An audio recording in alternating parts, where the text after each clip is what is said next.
Nel 2204, your pageant vlogger host. Subscribe! Magandang araw Pilipinas! Ngayon ay pag-uusapan natin ang mainit na pasabog ng ating Miss International 2025 na si Myrna Esguerra sa nagaganap na preliminary competition ng Miss International 2025.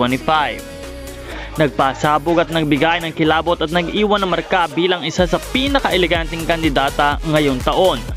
Bonggang pasabog na gown, round, best in gown ang atake ni Myrna Esguerra ngayong prelims. Mula sa kanyang impeccable styling, flawless walk at regal aura, talagang makikita mong pinag-isipan, pinaghandaan at pinagpuyatan ng bawat detalye. Ang kulay, ang silhouette at ang overall presentation niya ay swak na swak sa panlasa ng international audience.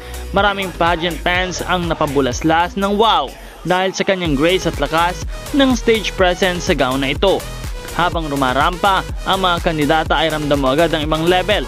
Ang bitbit ng Pilipinas, mula ulo hanggang paa, ang elegante ni Myrna ay pang winning form, composed, classy at may dalang signature Filipina charm. Marami ang nagsasabi sa social media na isa siya sa mga frontrunners for the best in gown ngayong prelims. Hindi lang Pinoy fans ang bumili, pati na rin international fans ay todo papuri. Sinasabing isa si Myrna sa pinaka-consistent at pinaka-polished candidates this year.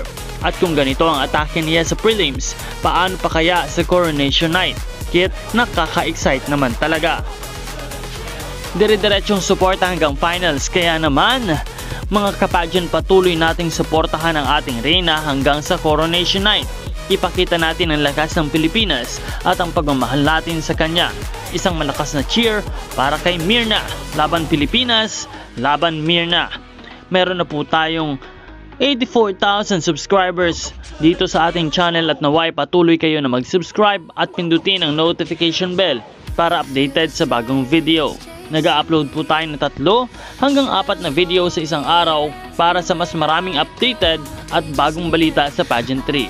Marami pong salamat sa panonood. This is Nel 2204 at magkita po tayong muli sa susunod na video.